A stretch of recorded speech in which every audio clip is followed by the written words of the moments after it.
Hello, hello, hello, everybody. This is your man Jay Takashi, guys. I'm here to bring you guys another anime episode review of Boushoku no Berserk episode 3 review, quote unquote, my thoughts.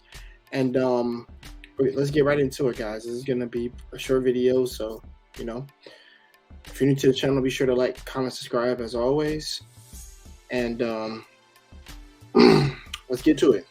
So basically, episode 3. This is basically a Roxy episode. We delve further. We delve further into Roxy's character this episode, as she and Fate are actually on a in a quote unquote investigation. It's called Roxy's.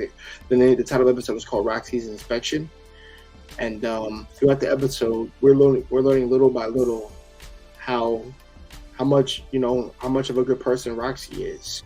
What is her, what she strives to make the Holy Knights to be, what her father, like I said, what pretty much her father left in her hands in order for her to like embody on justice, integrity, honor, and just the self-righteous image that an actual Holy Knight is supposed to have, as opposed to them being feared upon by other people, because the Holy Knights not technically, but the Holy Knights are supposed to actually serve the people and not be feared upon.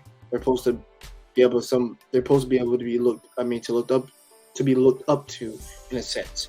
But in this series, within the stress of like 3 episodes, they're scum.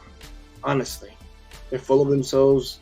They think too highly of themselves. They're arrogant and ignorant of a lot of different things, and to the point where people fear them, honestly. And that's not how Roxy's father left the night. That's not how Roxy's father, probably more often than not, made the Holy Knights to be, because he was the standing foundation, as by Roxy's eyes, of what he wanted it to be, and how Roxy carrying on her father's will basically wants the Knights to be a symbol of what they're supposed to stand for, not with how they are now. And the majority, but that's really us delving into her mind. Like I said, Roxy really is a person who is honorable, but the Knights aren't. So that's enough of that. So basically, in this episode, we have Fate, spending time with Roxy during the inspection, and not simply just figuring out her character, but also how much these two have a connection to one another. Like they're shy and they're bashful when they interact with one another, which is kind of like a subtle romance. And I think it's like the underlining writing is right there, that they do have feelings for each other, particularly because she feels excited and happy when she's around Fate. And Fate is always, he's bashful, shy, and also around her, he can't really speak his mind sometimes, but he understands how wonderful Roxy is as a person. Like he respects her and most likely loves her in that regards. And throughout this episode, she was actually gathering information to find out about a creature who was slaying other creatures, which basically tied into Fate. Sorry about that. Which basically tied into Fate actually finding out, like, wow, my actions I did the prior episodes, with episodes pretty much episode 2, where he went out and slayed a bunch of creatures, and it's coming back it's coming back to haunt him more than anything. And it's like, I've got to be careful now, because word is getting out that I'm some monster, which people haven't figured out that it's me, but it's my actions that are kind of leading these people to kind of like find me out, things like that. So with that being said, near the end of the episode, Fate actually realizes that I have to, we're gonna have to be careful about how I go about things, so Roxy doesn't catch on and realize that I'm not quote unquote creature going out there killing those monsters. Even though the goblin ears he left for the sister orphanage so that they pay the kids was a righteous, noble thing to do. It kind of left a trail of breadcrumbs to him, or or left a trail of breadcrumbs in a sense.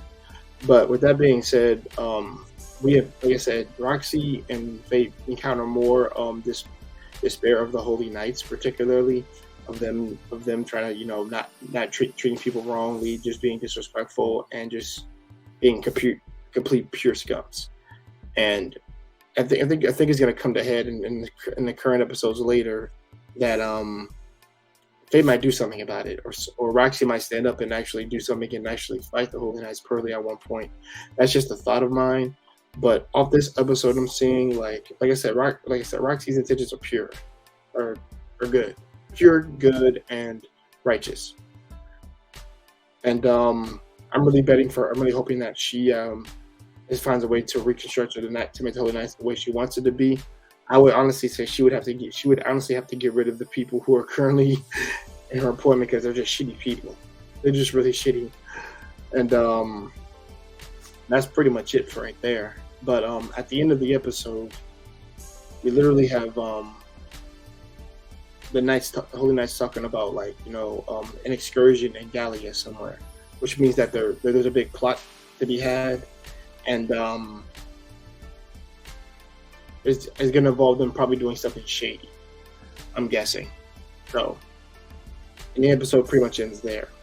But overall, the date between Faye and Roxy was amazing. Was a good episode, well paced, learning more about Roxy, just giving more insight into why the Knights are terrible, and how Roxy sees Fate in a different sees Fate in a different light. Actually, like she actually likes him, she likes being around him, and she can just let herself go.